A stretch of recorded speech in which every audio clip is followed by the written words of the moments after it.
Organized money. I don't use my miles. I just put the thing in, and I've actually never used Oh frequent no, flyer I miles. use I don't have I any. use I I use know, my but I miles. have frequent flyer mile accounts. I don't use. I've never redeemed them. I don't even know Ever? how ever. So anyway, we Yeah, could talk sure, about I've that. redeemed them. I've gotten to Europe on frequent Okay, flyer so miles. we could talk The about other that. thing is my But car. let's just start. Let's just We're start. doing it. Oh, we're okay. We're doing it. Sorry. All right. I've No, never redeemed it. I've never redeemed my. I don't even know how. And I think it was because United. I have an account, but I can't log in. And then I call them, and they're like, "We don't know how to help you log in. And I don't know how to redeem it." well, well, you are a unique customer. Some would say a customer that companies are very happy about because you just waste money. But I have a credit card that's with United, and it gets you into the lounge, which they'll let anyone into now. Like as long as they take, as long as they get you signed up for your frequent flyer program.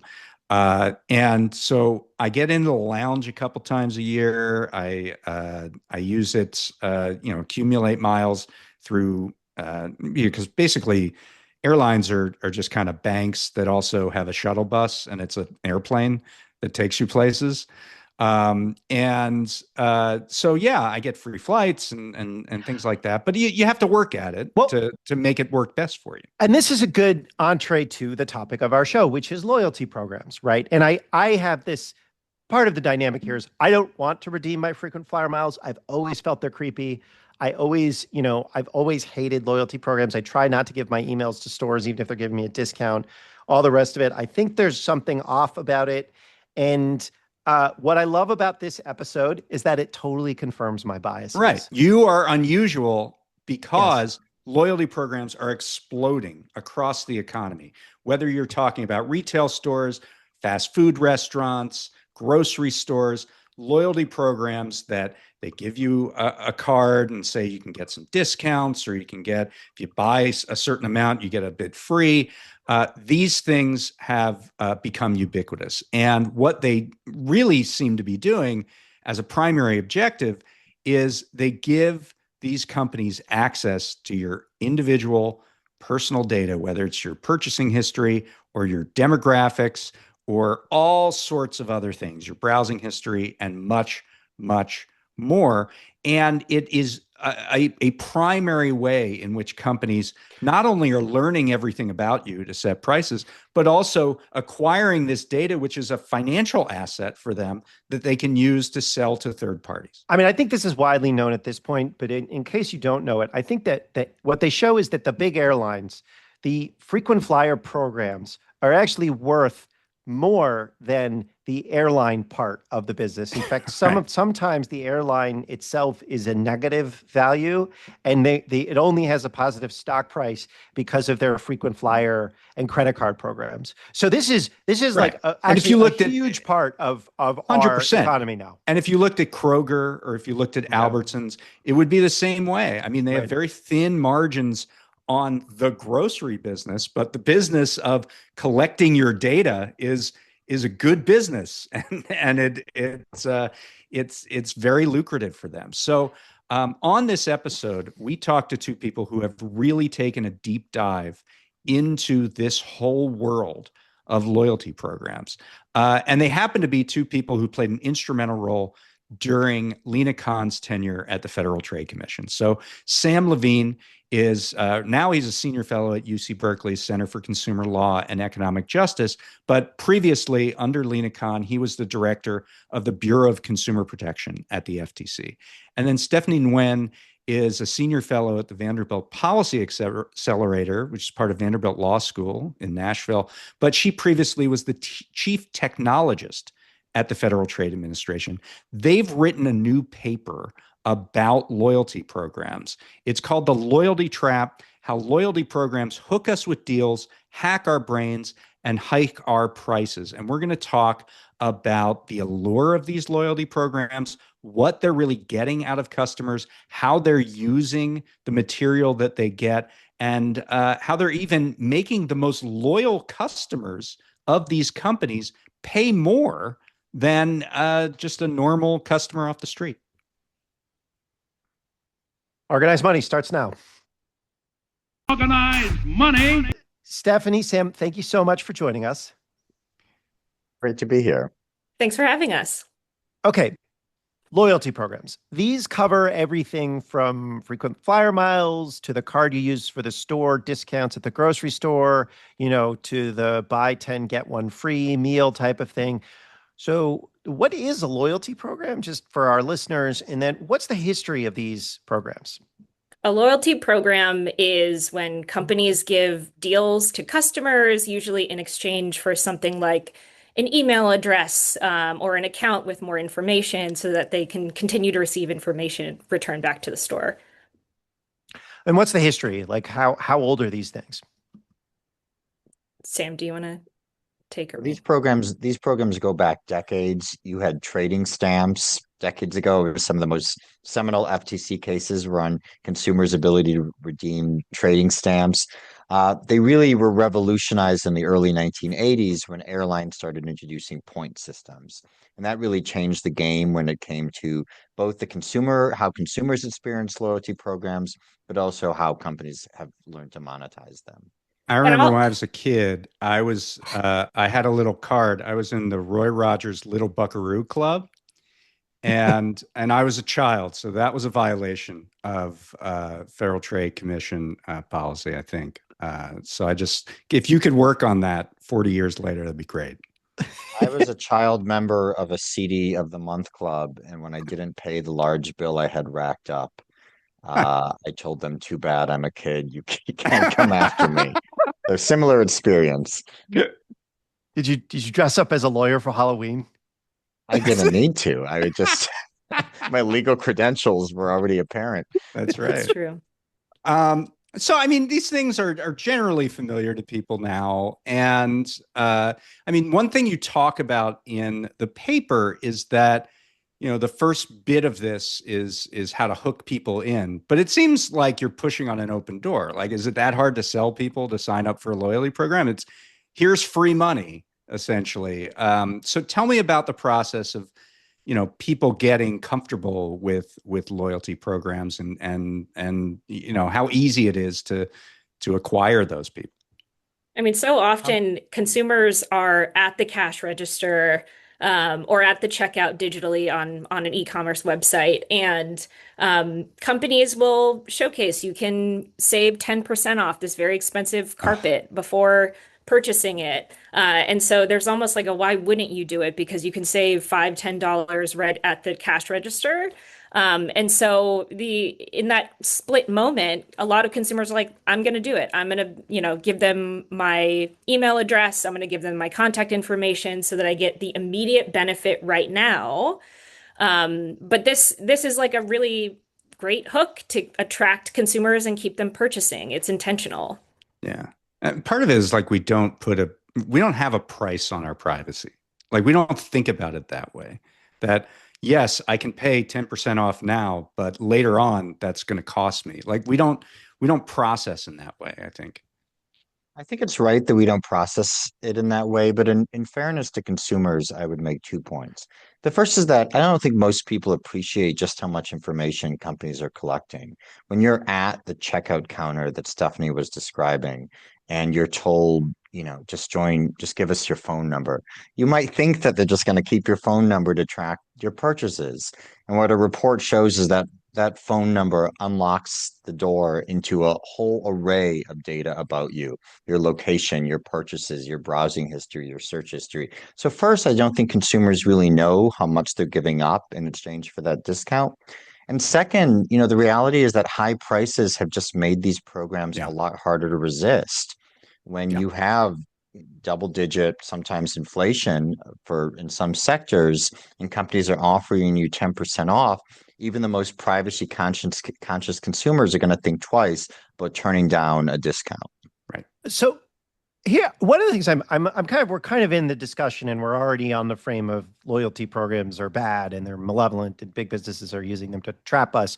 But I'm going to challenge that premise so that we can understand your argument. Because if I go to a local ice cream parlor and they give me, buy 10, get one free. There's a lot of harmless or just kind of even fun, nice loyalty programs.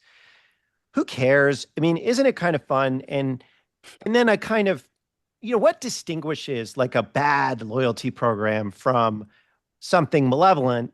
Sorry, what what distinguishes like a harmless loyalty program? You go to your local ice cream parlor, you go, or a kid sets up a lemonade stand and says, if you buy a few, I'll give you an additional.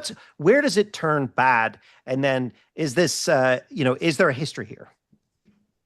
I think there are lots of great loyalty programs out there. I certainly, when small businesses have a buy 10, get one free, I have a collection of those cards at home. I take them with me and try to get discounts. I think what we're seeing, though, is especially as large firms build these programs and as they condition discounts on joining these programs, what you're really seeing is a tax on consumers who want to shop anonymously. And I think that's where this gets really problematic. Living in a world where if you want to be able to essentially clip coupons, what used to be clipping coupons in the newspaper, going into a store, if you want to realize those discounts now, you have to agree to be tracked. You have to agree that all of your purchases will be tracked, that they can be sold, that companies can build profiles of you. And for a country that, state after state has passed these privacy laws, they've said that companies shouldn't be discriminating against people based on exercise of their privacy rights. Yet here, for some of the largest, in fact, all of the largest retailers in the country, people being forced to choose between essentially clipping their coupons and protecting their privacy. And that's what we're really sounding. I see. So it's the tracking that kind of makes the distinction, right? Just like you go to your local ice cream parlor, they're not tracking you. Whereas, okay, that makes sense to me. I don't know what ice cream parlor you go to. Like I'm being tracked. I go to it's called Surveillies. Surveillies, yeah, they're nice. They might watch out. I love their rocky road. So in the paper, you describe this 3-step process, and I think it might be instructive to just go through those steps right now. So you call it hook, hack, and hike. So let's just go through all 3 of those. Okay, so let's start with the hook. This is where companies entice consumers with upfront benefits. They'll give you rewards or freebies if in exchange for completing a short survey about you and your demographics and potentially some of your behaviors. And then you've got the hack, and this is where companies use the vehicle of data collection in order to create really detailed profiles about consumers. So it's not just I am a female age 24 to 40. I am a female who shops at these stores with this sense of urgency for these products on Tuesday because I have a fever.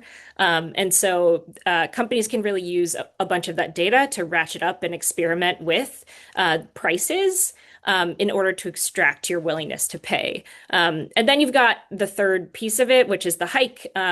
Companies can then use that information to raise fees, cut benefits, or deploy sort of coercive upselling, which effectively flips the bargain here.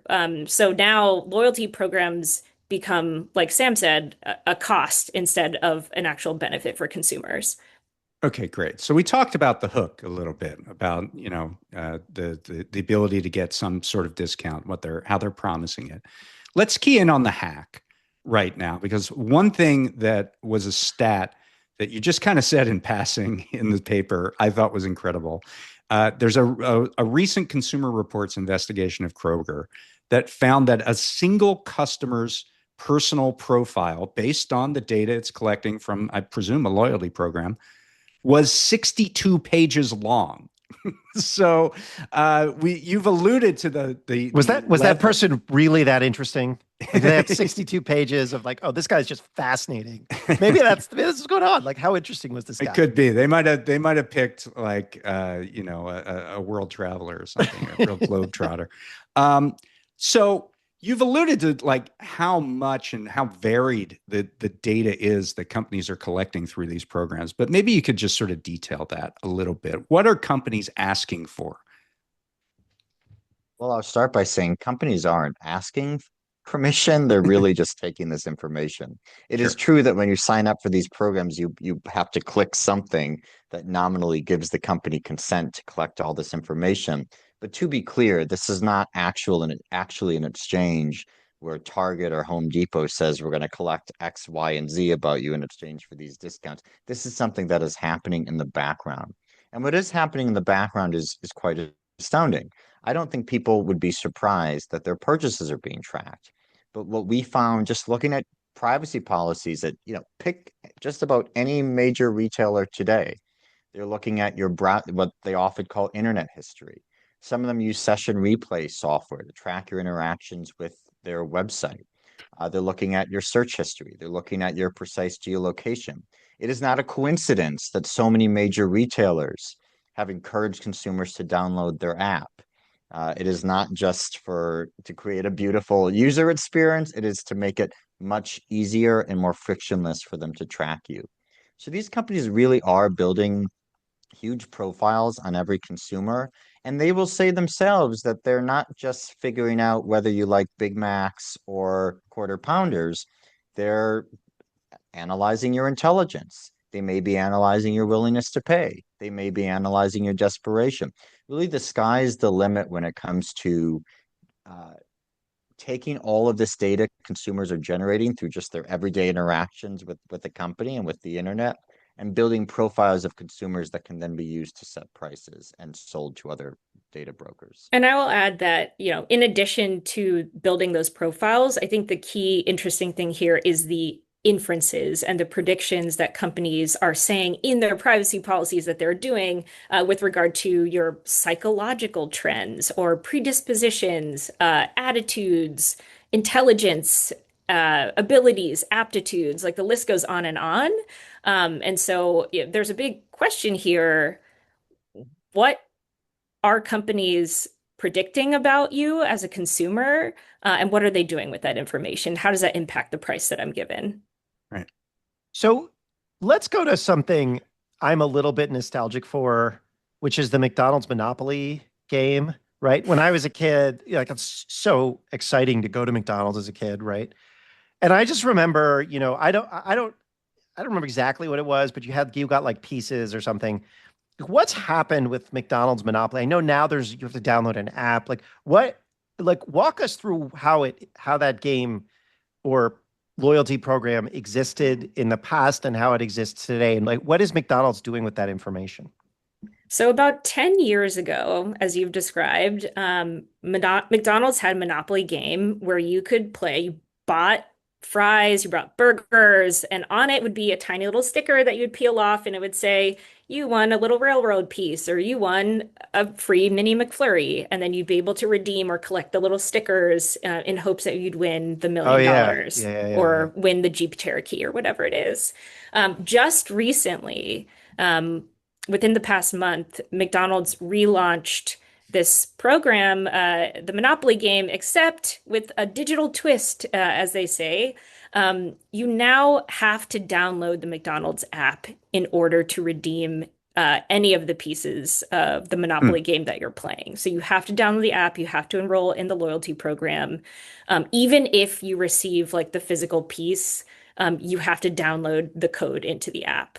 And so in order to do that, you download the app, you put in the code, you win a bunch of weird free foods or potentially a free month of Peacock, like I did when I was playing in order to understand. Hey, congratulations. I know. I Why do you hate loyalty programs? It sounds like so much work. I know. I only had to give them my credit card and agree to an endless subscription. So it feels honestly, it feels like homework. It feels like homework at this point. That really seems like the real difference now is that this major change of this desire to get customers onto the store app, that really seems like where they're driving customers.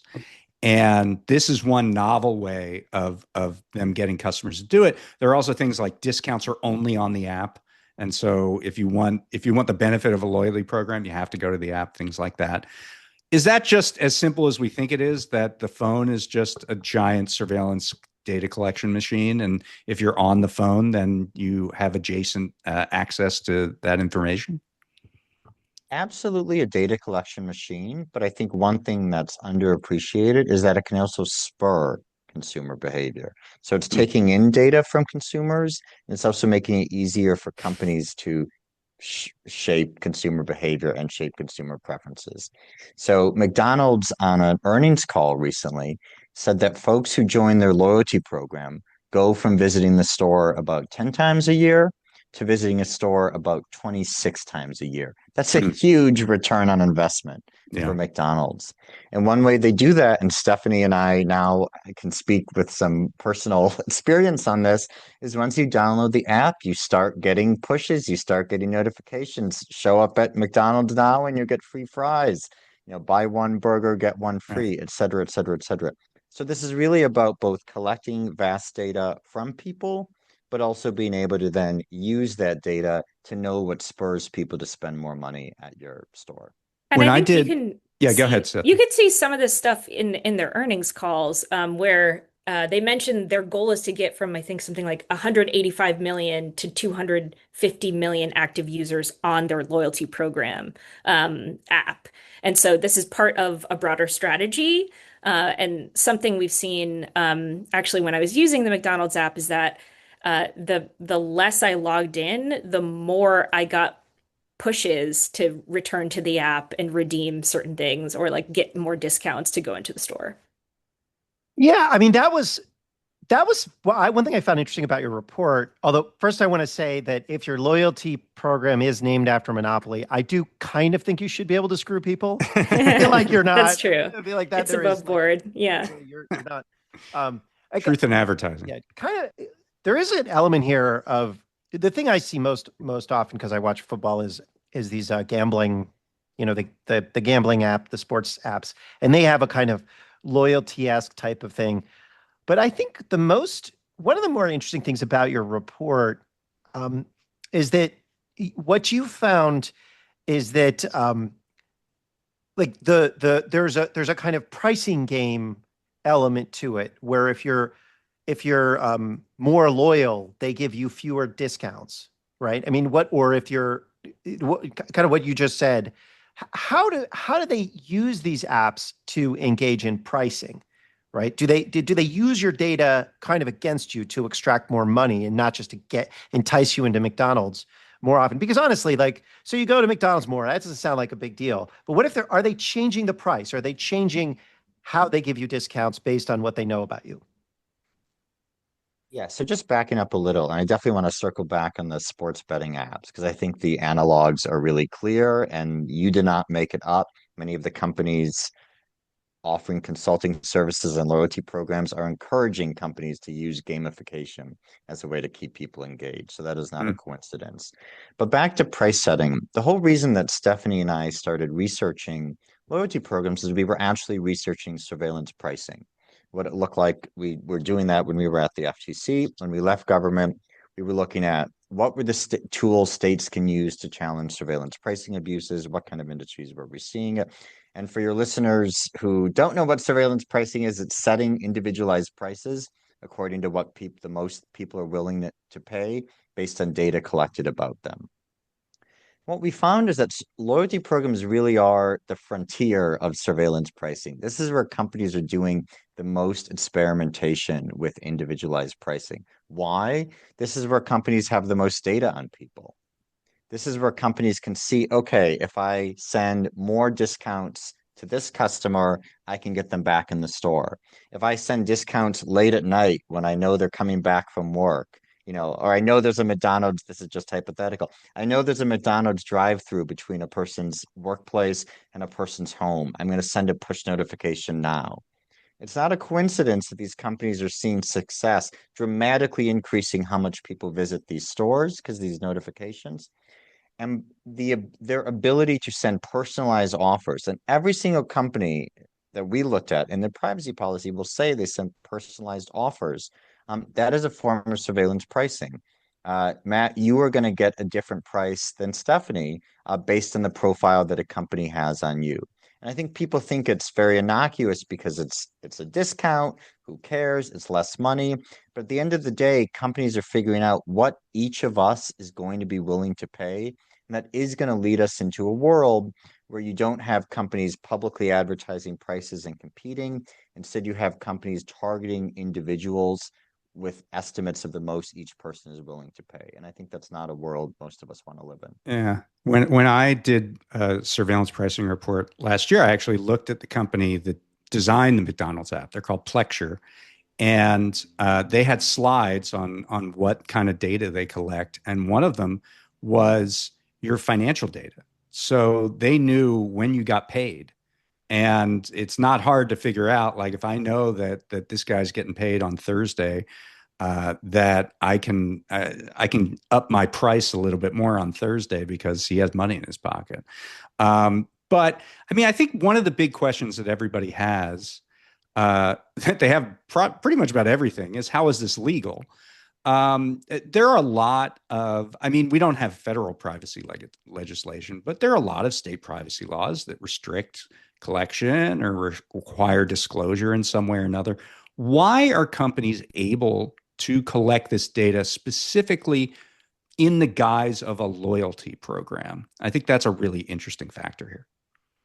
I think it's interesting too. It's actually, again, one of the things that led us down this road to looking into loyalty programs is we found when we were looking at state tools, especially privacy tools, like more than a dozen states have passed comprehensive privacy laws. Why aren't states using these privacy laws to challenge individualized pricing, surveillance pricing?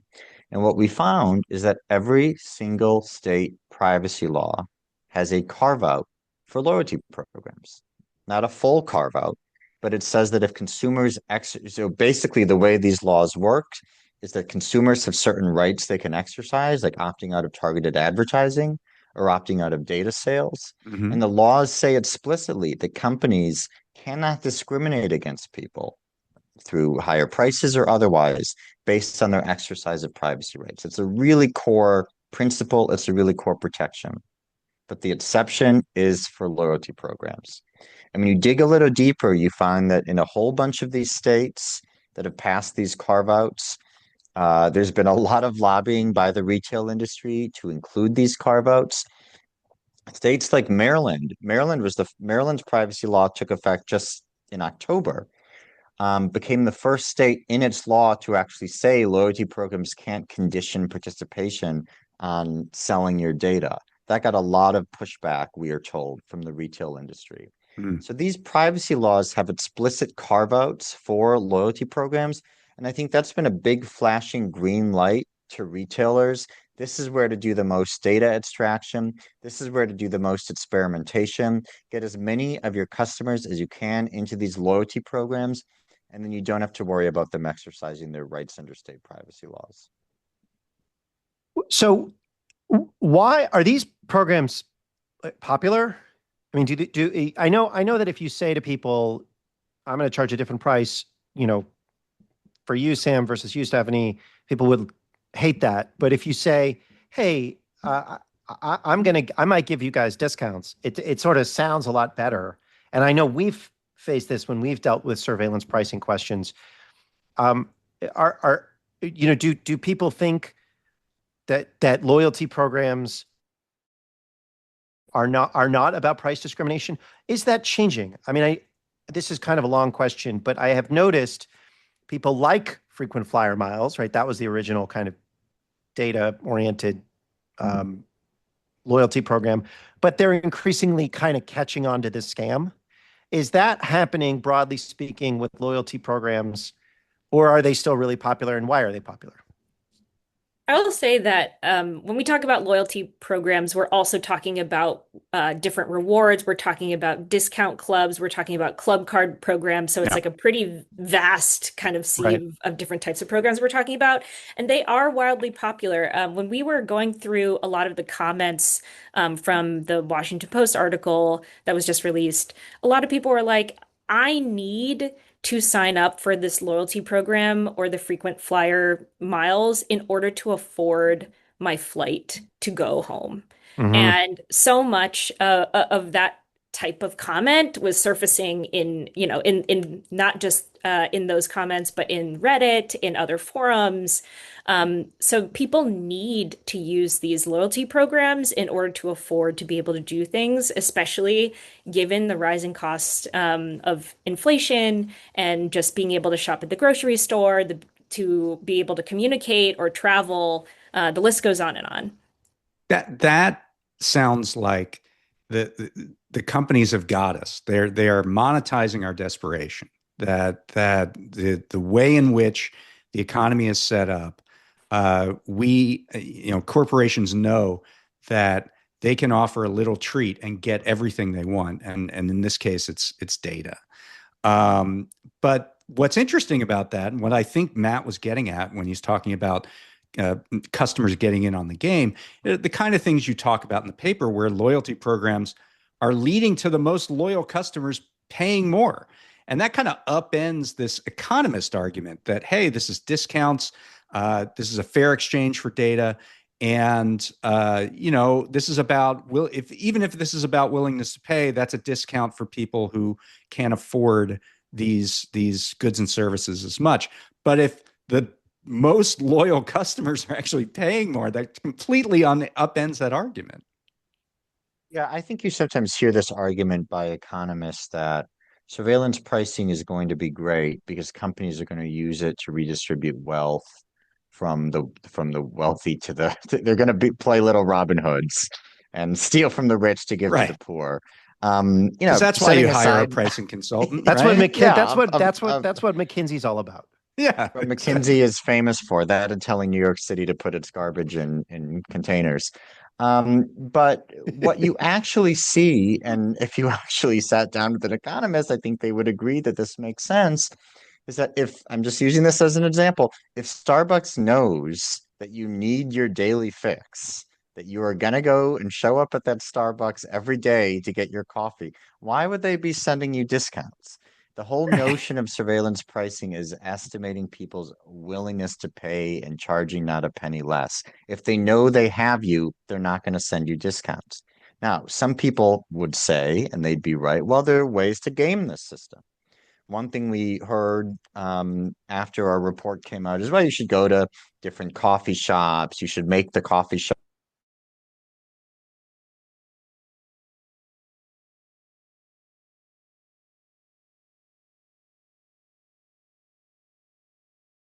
envoy points. Here's how you squeeze. It's not enough that I have a job, but I should also have a job at shopping. I should try to get good at my shopping job. Exactly. And this is the future I think many of us fear and should fear, is one in which we have to, it is not easy booking an airline ticket. You have to do a lot of planning, and you're trying to game the airline, but at the end of the day, they're going to be much better at gaming than you are.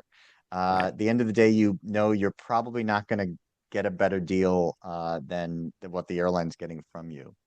Yeah, that could be the future we face when we buy groceries, when we buy coffee, when we buy everyday goods, constantly feeling like we're getting played and needing to game the system.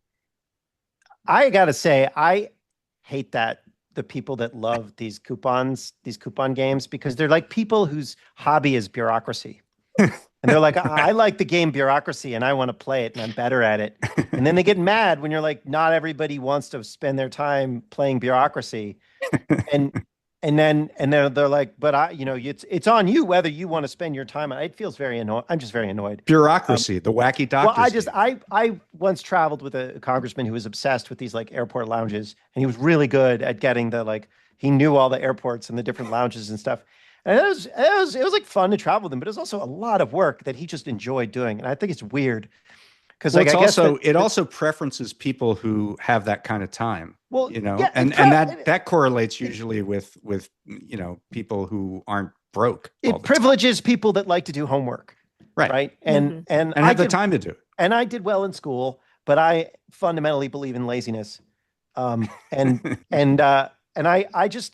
There's an ideological component here that I find really disturbing. And I also don't buy the argument that, they're monetizing our desperation. I don't think that people can't afford this stuff. I think that they want to feel like they're getting a good deal, or they want to feel like they're getting a discounted price. And there's something like really baked into our psyche, which makes people not want to get the same price as other people. I don't know if that makes sense, but it feels like there's something here. Everyone loves to get a good deal. Sure. Yeah, I don't know. I just something really bothers me about the psychology of what happens when people get into a loyalty program. It feels a little bit like multi-level marketing, honestly. Yeah. But I think the other thing that's funny about this is that we're talking about all these arguments. Oh, they're using your data and they're going to assess your willingness to pay, and they're going to play all these psychological games with your head. But you guys also identify a much cruder revenue stream, which is they just take your data and sell it. It's just another business that companies have, this cool side hustle where they're just selling your data to third parties. Yeah, the only part I would disagree with is calling it a side hustle. For some of these companies, certainly the margins are much higher on data about people than on selling groceries or on selling airline tickets. I mean, it's been widely reported how frequent flyer programs have kept many of these airlines afloat in recent years and really operating like banks in some ways. But your point is exactly right. Companies are not only using the data to target you, manipulate you, get you into the store more, they are selling your data. When we worked with a reporter at the Post who got his Starbucks data, Jeff Fowler, I think, Stephanie, dozens of firms Starbucks was selling his data to. I've done it myself with companies. The list goes on. And one has to wonder, why does McDonald's want to share my purchasing habits with Facebook? Again, that's just an example, but that is the kind of data sharing that I think people would really be surprised by. When these companies are asked, as they have been, why are you selling it? What is the purpose? The answers are not clear, but we know this is generating revenue for these firms. So ballpark, do you have numbers on how big this sort of loyalty industry is, either the consulting firms that help companies with it, or how, what size are we talking about here in terms of numbers? I don't know the total size. Stephanie, did you come across that? I don't have the total size, but I just like McDonald's, for instance, is going from 185 million to 280 or something million loyalty members for their app. So like if that's like one company, pretty large, especially given it's a huge revenue maker for many companies. And in the FTC report that you guys both worked on surveillance pricing, you talk about the number of firms that are using surveillance pricing generally and potentially using that in connection with loyalty programs individually. You found a number of different pricing consultants that are working with hundreds of companies. Yeah, we studied 7 different companies that range from credit card companies, consultancies, third-party boutique firms that you've never heard of. And the key finding was that these companies were working with over 250 firms that were both consumer facing, but also business facing across grocery, apparel, health, car rental. I think online casinos are one of them. Sports betting was another, travel services, the list goes on. And that's 7 companies. That's not the entire industry, right? Exactly. That's 7 consultants. Yeah. Yep. Right. Well, so I think we've said a lot of bad stuff. Everyone's looking at their Starbucks card now and wanting to burn it. But the question is, what can states do to police these programs and ensure some more fairness for the consumer? And you guys go into detail about the kind of steps that states can take. So tell us about that. Well, the first thing to say is that we focus on states because we don't have a federal government that's paying, even before the shutdown, that's paying any attention to this issue. And we don't have to, we could spend a whole podcast talking about what's happening to the FTC and to the CFPB, but in a better functioning system. Frankly, if Lena Khan were still chair at the FTC and Stephanie and I were working for her, our work on surveillance pricing would continue, because I think the FTC is uniquely suited to understand and protect consumers around that practice. See, I like this. The answer to how to fix this is me. That's your answer. Actually, I meant Lena Khan, but if she wants to keep me on, that would be great too. Buy one Lena Khan, get Sam Levine Free. free. That's Free, right. yeah. That's a That's right. loyalty program hook you can't resist, right? But I do think the action now is in the states, and we do identify a whole bunch of tools that states have to challenge abuses at every stage of these programs, the hook, the hack, and the hike. We talk about state unfair and deceptive practices laws, going after companies that make these programs hard to cancel. That just happened with the FTC and Amazon Prime based on a suit that we filed. Lying about what people are signing up for is deceptive under every state law. Making material retroactive changes to policies is unfair under black letter UDAP law, and every state has its own unfairness law. And if you look at the dozen plus states with privacy laws, we point out that these companies are still under an obligation to minimize what they collect, really only to what they actually need to administer these programs. It's not clear they're doing so. There are limits on how long companies can retain this data. There are limits on whom companies can sell the data to. So even though these privacy laws do in fact have carve-outs for loyalty programs, one of the points we really stress in the article is that doesn't mean, as it seems companies have interpreted it to mean, that they have carte blanche to do whatever they want with people's data. There's still fundamental obligations under every state privacy law that doesn't require a consumer to opt in, that says that you can't collect more than is necessary to fulfill the service that you're running. And we really are encouraging states to take a close look at those provisions and take a close look at whether companies are complying with them. So I have a question. Well, first of all, I want to offer you some advice, which is, since you're no longer at the FTC, I think you should, I think you use more money on the other side. I just feel like, You don't say. I feel like you really He does this a lot. for going He's really a mole trying to get everybody to flip sides. That's why I'm playing Monopoly. I'm in it for the $1 million that's on the line. Yeah, I always make that same joke just because I'm lazy. I believe in laziness, especially with joke telling. I want to ask a moral question, which I'm struggling with. So the kind of the premise here is there's something unfair about charging different prices to different people. Is that true? Like, what is the moral purpose of a single price being charged to kind of everyone for the same good or class of service? I think there is something wrong about advertising a discount and giving higher prices. I think that is a piece of it, is like, if you are offering better deals and benefits, but you're actually squeezing consumers and punishing the most loyal consumers, there's something there that we need to further scrutinize. So that's deception. Also, Sorry, go ahead.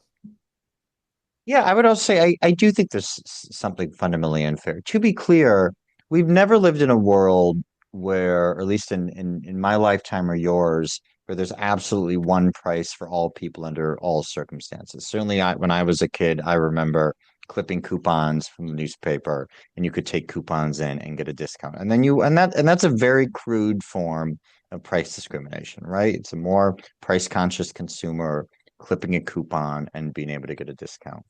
But I think in a world where companies, where the asymmetry of information and power between the public and private corporations is so great that companies have 60-page profiles on every one of us and are trying to extract the most pain they can in the form of the highest price we will pay on every sale.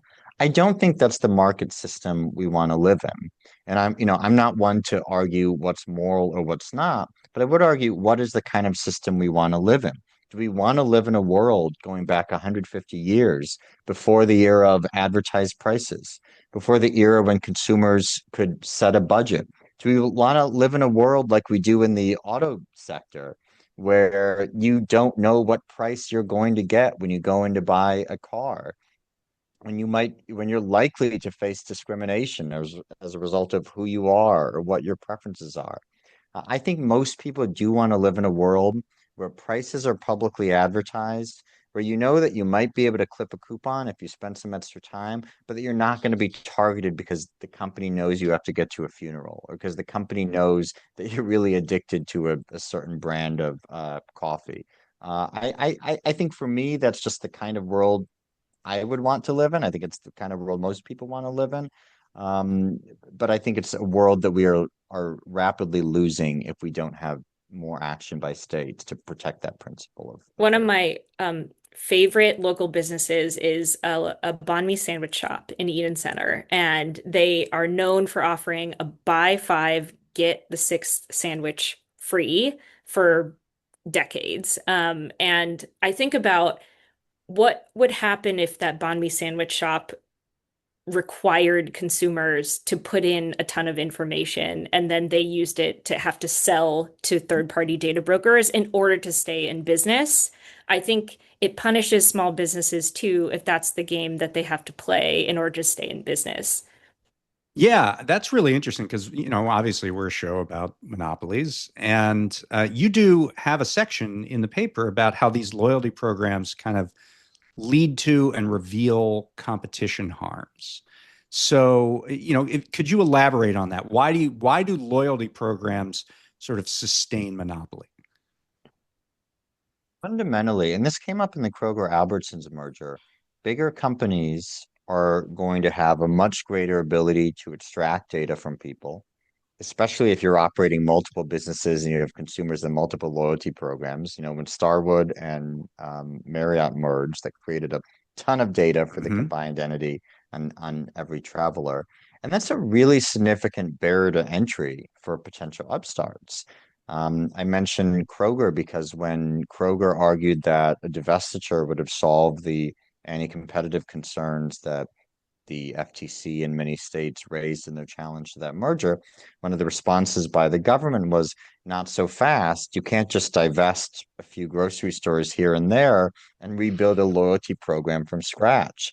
These programs, which have become such a vast source of revenue and data for Kroger, can't be created on a dime. So to Stephanie's point, fundamentally, a company that has vast information on all of its customers, which really does require scale. It might require an app. It might require having, high price data and analysts from McKinsey taking a look at this information. Um, it's very hard to compete with a company like that when you're a small business. So I really do think that this both entrenches existing monopolies and incumbents, and it makes it hard for consumers to leave too. I mean, that's the other dimension we haven't really covered, is that companies are designing these programs to make it difficult for consumers to exit. Sometimes that's a really crude form of trapping them, which is just trapping them. That's what we saw with Amazon and the Iliad flow, using design tricks to actually prevent people from canceling their programs. But sometimes it's more subtle. Sometimes it's making people, deferring rewards. So you accumulate points. And then once those points are accumulated, you don't want to leave the program because you lose all of your benefits. So both for upstarts that want to challenge incumbents and for consumers that want to switch to other players, loyalty programs add a lot of stickiness, make competition a lot less powerful a force. So I want to say, I want to say something. This is more of a comment than a question. On that point where you're talking about stickiness and competition and market entry, what I thought about as I was reading this paper is just what a waste, right? What a waste of resources to have smart people thinking about how to get data on people so that they can get them to go to McDonald's more often. We're in this, I don't want to call it a competition, but China is doing pretty amazing things in terms of producing stuff. And they are able to take a lot of talented people and focus them on making better drones or whatever they're doing. I don't want to romanticize China. I'm just sort of using it as an example of being able to build things. And we're having a big conversation in this country of, can we build things? How do we do that? Like, we have housing problem, we have this problem and that problem, this other problem. And it's just such a waste to have to take, the greatest minds of my generation and just have them focus on like getting you to download an app so they can spy on you and mess with your pricing. Like, I just think about that sometimes and it just feels like such an ugly waste of potential. Anyway, that's my general That's observation. really an insult against best pricing consultants, the best pricing consultants in the world, and a new sponsor of the pricing arts. the pricing arts. That problem feeds on itself.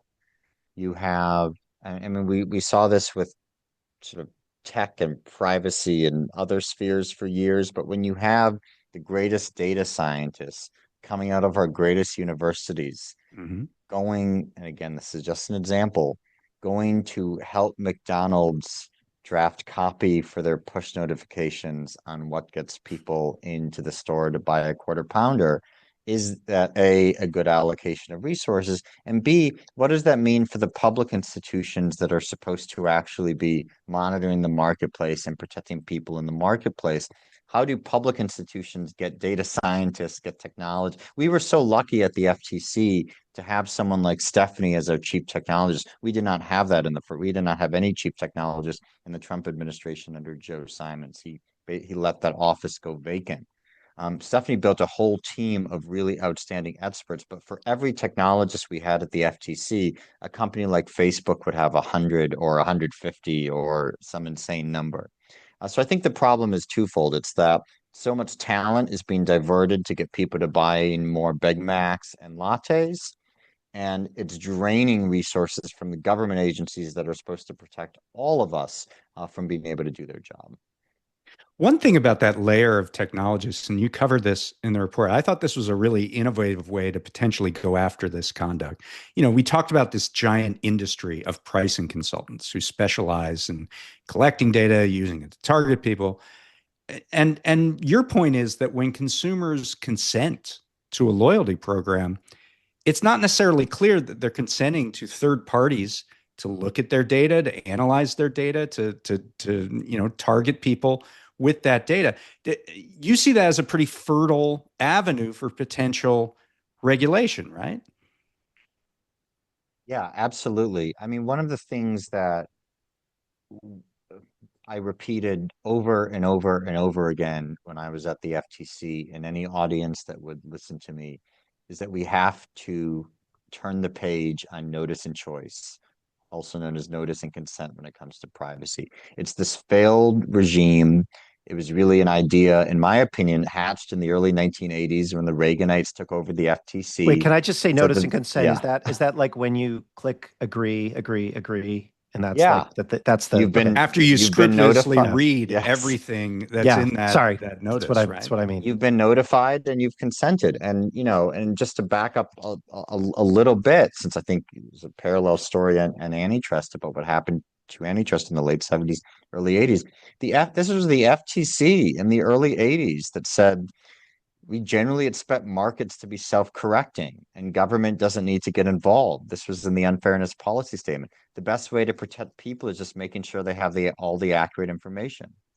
So then when the Republicans took over the FTC in the early 2000s, one of the first big speeches Tim Uris gave was how we don't need privacy legislation, how tech companies should police themselves. And that's a long history taking us to the present, where when you click I consent, you're not just consenting, as I said at the top, to turning over your phone number for coffee. You're consenting to be tracked. You're consenting to have your data sold. You're consenting to let the company change what you consented to at any time.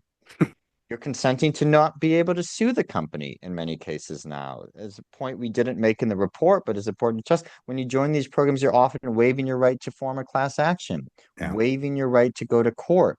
We have created this world, and I do think the FTC gets some blame for this based on the position they took 4 decades ago, where so long as consumers click I agree, you can do whatever you want to them, and subject them to a form of private regulation whereby companies set the rules and can change them at will, and there are virtually no substantive limits on what companies can do. I think that's really dangerous, but I do think over the last 4 years under Chair Khan, we started to show the way on how to push back against that. We started to challenge consent obtained through the use of dark patterns. We started to prohibit certain data sharing practices irrespective of consent.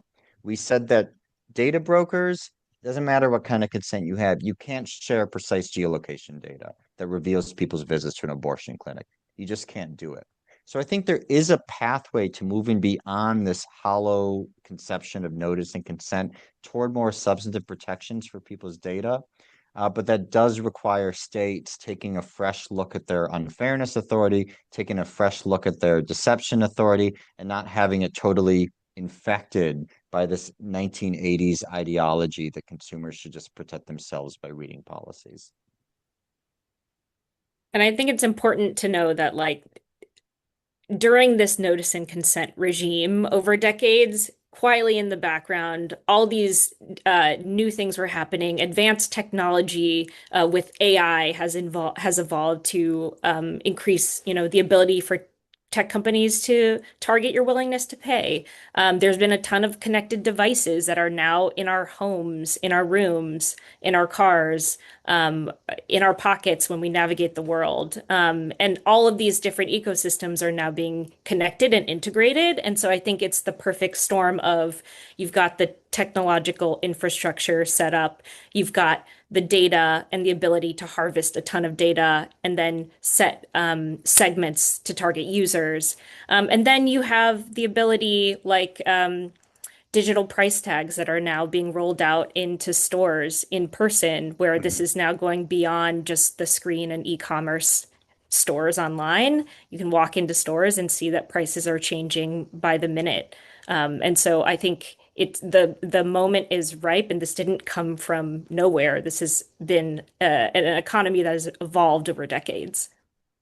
Well, listen, we really appreciate both of you joining. And one of the things that I think is really special about this episode is that we are getting a peek behind the scenes of the Lina Khan FTC, because it obviously wasn't just her. There were many people who were doing impressive things.